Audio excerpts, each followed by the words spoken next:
Great. Next answer. So how do we build this movement?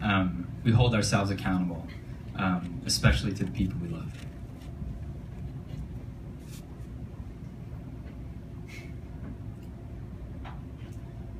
These are the 10 men women have warned me against becoming. 1, the man who takes up too much space, who could not possibly cross his legs to make room for you on the couch. 2, the nice guy who's so nice. He's so nice, and he knows he's done nothing wrong, so why are you speaking to him in that tone? 3, the men's rights activist. 3A, the feminist. He who names himself ally but only seems it when it's convenient. 4, the man who lives to seek your approval so he withholds it. A boy flaunting his first toy. 5, he whose mouth hangs open, whose ears wither with indifference because listening, like actually listening, is a mind-bending feat of humility. 6, the man with the 1 to 10 scale, for whom beauty is sport, is empty, is obvious. 7, he who makes a home in sheets until the deed is done, but can't be bothered to share the sunrise. 8, the man with the strong thighs, who does not ask permission, whose conquest ends in victim. 9, the boy who raises fists to his sister, the man who raises voice to his lover, the man who learns to speak with satin tongue and barbed wire lips. 10, the soulmate, flawless artist's hands, too delicate to dirty. So when he learns of his beloved's depression, his beloved learns how her sadness can shrink a man back into boy. These men, they are an army of specters digging trenches behind my best intentions, a burden of second guesses. I know and love them. I fear becoming them. I've already been the space taker, the beauty butcher, the nice guy, the dreadful listener, the bully to his little sister. I can't be sure I haven't been more. It is the rallying call of my gender. We are the tempted, the takers, the never question our own power. We speak hurt like first language on entitled, twisted tongues. We are our fathers when we are furious, when we are bitter, lonely, lost, never taught how to human, only learned how not to monster. Pray for the boys, not blessed with women, whispering them through anger, ignorance, fear. They are a navy with no lighthouse, an ocean with no moon, tugging the water upward.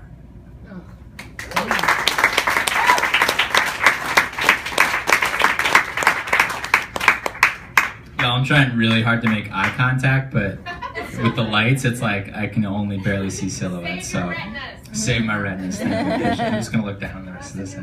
Yeah, save my retina.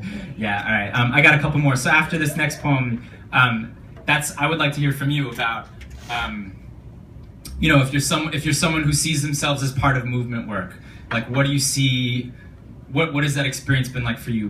To you, how would you answer the question? How do we build a movement? If you're someone who's doesn't see yourself as part of that work, but would like to be, I want to hear from you too. Anyone in this room who has thoughts, how do we build this movement? Because it's necessary. The time is now. It's happening. We need all the people we can get. And I want you to think about this set, these poems, this question as an invitation to come into that work and join those who are already doing an incredible job with it. So I got 2 more poems. The next poem is my answer here is, how do we build a movement? We share our bounty.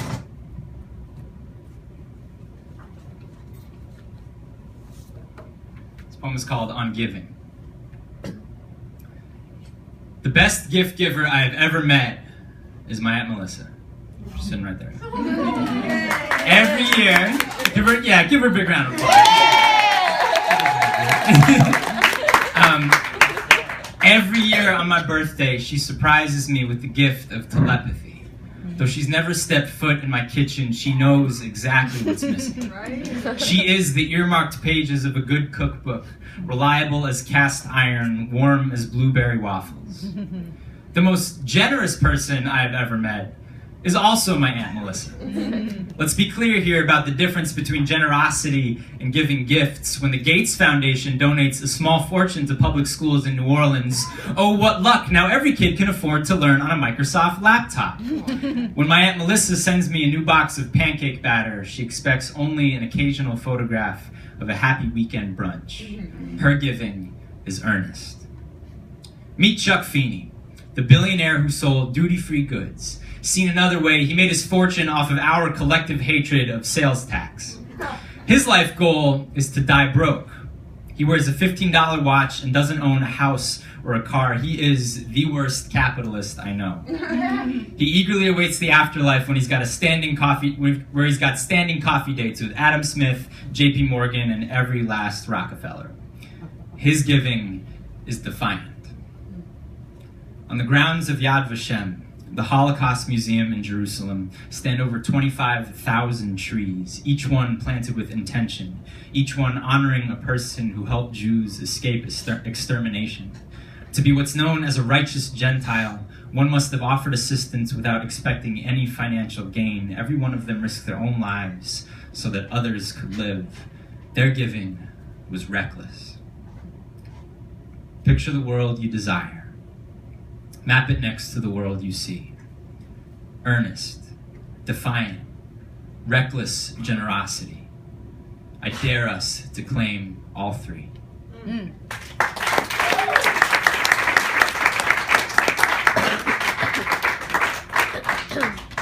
Alrighty, y'all. You've had some time to think. I've had a lot of time to talk, but now I want to put you on the spot. So,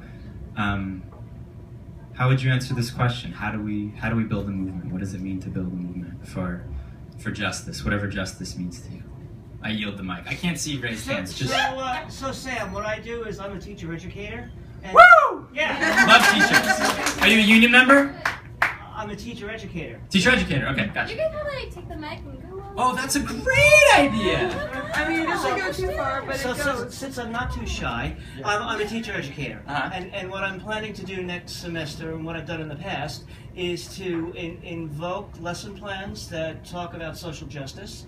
In the elementary schools, it's kind of self-image and body image, and looking at how little kids can kind of empower themselves, become big kids, who then do the job.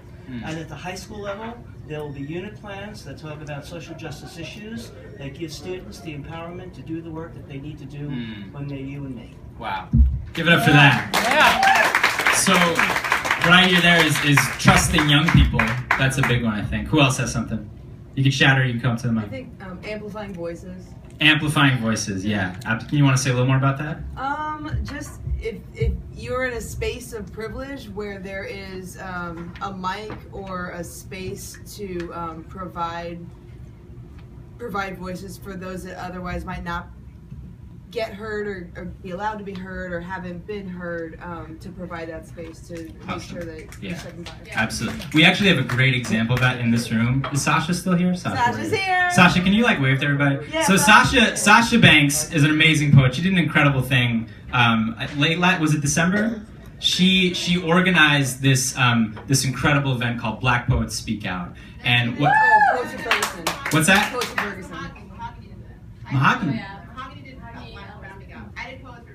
Poets for Ferguson. Okay, Poets for Ferguson. Name wrong. My bad. Boo me.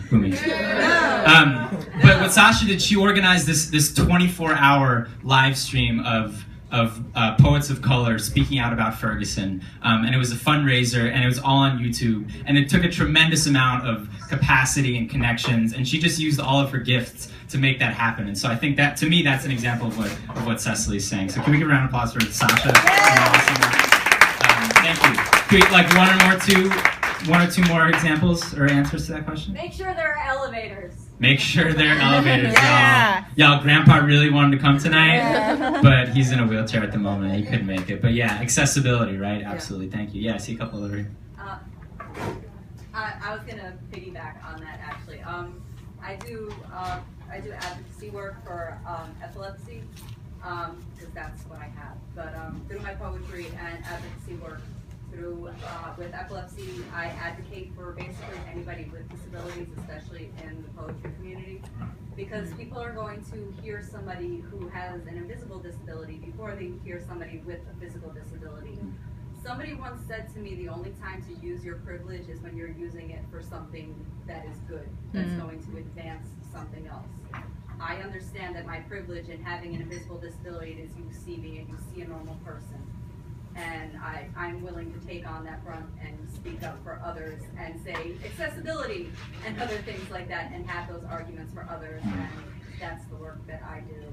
And, Thank you. Can you say your name for everybody? Sarah Eve. So Sarah Eve and I, we've been Facebook friends for like 2 years, but this is the first time I've ever like spoken kind of face to face. Thank you, Sarah Eve. Yeah, and then over here. I'm an educator. I teach high school English in Queens. I think what we have to do is actually listen to teenagers. Yeah. These are the kids. We don't do that, and it goes hand in hand with what the other man said about doing and writing lesson plans that are trying to achieve some sort of social justice.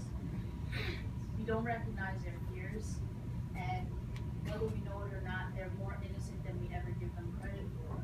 And unfortunately, we live in a world where they're so tainted by the access that they are given that very few that spend time in the classroom or in their homes, their parents, their families, their friends, see that other aspects of them. They have beautiful minds that are not good. Thank you. We have one more. Maybe someone from this side. I got one. Yeah, go for it. I think amplifying voices is really important, especially if you're a person who occupies a space of privilege. And I also think that what's important is to be mindful of how much space you're taking up. And not appropriating other people's voices, which is a really delicate line to navigate, but being aware of it is important. Yeah. And I'm taking up a lot of space right now, so I'm going to move on in a second. We'll hear from one more. Yeah. Like, I definitely feel that, but also, like, recognizing that there's intersections with identities, so, like, bringing race and, like, class, or race and class, like, all that's going on, race, class, ability, trans, like, some people are trans, sexuality, like, gender, all that, like, it's not just race, this. Word. Thank you so much. Let's keep this dialogue going. That was an invitation, but we have some powerhouse people in the room, it sounds like. So I hope y'all will connect and continue to see yourselves as part of this work. And yeah, I feel like I know so many people right now who are so ready to plug in and be a part of, you know, a movement for justice. And so I hope if you're sort of on the edges of that, I hope you'll think about going in. I hope if you're part of that, you'll think about ways you can do it deeper. But yeah, I would encourage that for everyone. So thank you for that. I appreciate that. I got one and a half more poems. What's half a poem? It's like a real short one that's like it's gonna be like the intro to the other one.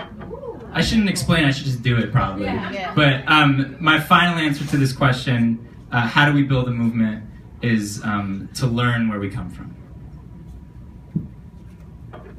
The half a poem is gonna come out of my book. Ooh.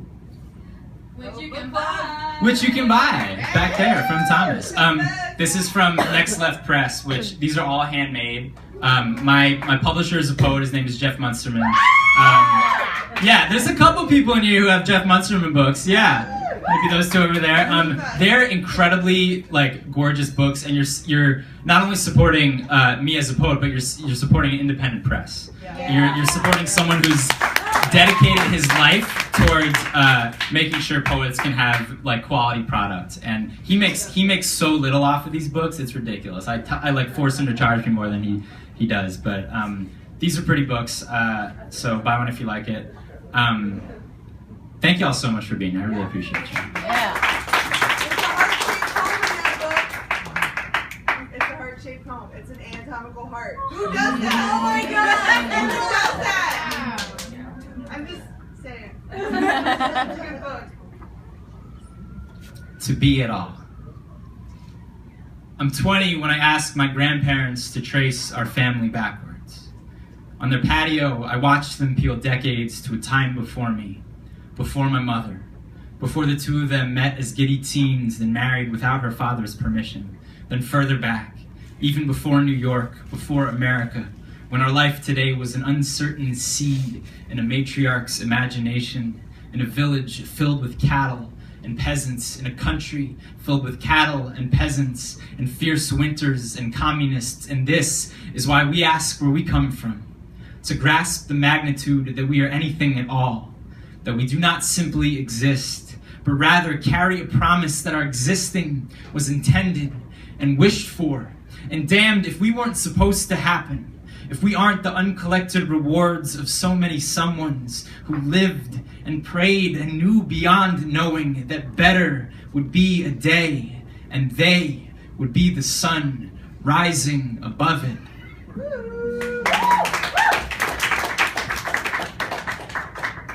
We all come from somewhere, and whether we branch out from the family tree or huddle close, we will see our share of storms. We learn ourselves from the lightning and thunder we've been through, from the scars in our bark, by the colors of our leaves in autumn. I once went fishing with my dad and his dad. Dad and I caught nothing. Grandpa caught 2 thick striped bass. If you give a boy a fish, he will eat for a day. If you teach a boy to fish, he will remember his granddad. I have my mother's eyes, green on the outside, brown inside. When I cry, I shed the tears of 2 years of failed pregnancies before she had me. As a young man, my grandpa smuggled guns out of the port of New Jersey, told me, if you're not a radical at 18, you'll be a fascist by 40. My great-grandma starved her way to a diploma. In Soviet Russia, you did what you had to. Each week, her father bought 1 loaf of bread, cut it in 7 equal slices. This one is Monday. This one is Tuesday. Some weeks, she got so hungry, her skin turned blizzard white. I may not have much melanin, but what I have, I don't take for granted. I don't take my roots for granted. I grew up in a forest where every leaf hopes to abandon the branch they came from. I live in New Orleans, her streets lined with family trees. The loggers want to give it a facelift. They call it urban development. I call it deforestation. This is no country for old growth. We carve up that which gives oxygen and then wonder at our shortness of breath. Before I knew myself as forest, I was just lumber. The raw material of someone else's bedroom furniture. When I learned to read the history in my bark, I felt a pride strong enough to challenge gravity. I felt gratitude great enough to bear fruit. I heard the prayers echoing from the throats of 5 generations, demanding that their saplings grow up with a steady home, an education, and the feet to walk their own path. We can't all know the woodlands of our past, but someday you may be someone else's past. One day, when your granddaughter finds herself caught in a tempest, she will want to know the lightning and thunder you've been through. When she asks you, where do we come from? Grandpa, where do we come from? Grandma, where do we come from? I want to know where we come from. And you will tell her that these woods are your library. Its leaves tell your story. The knots in your bark are not blemish. It is God twisting an inscription, holy like scripture. Thank y'all so much for being here.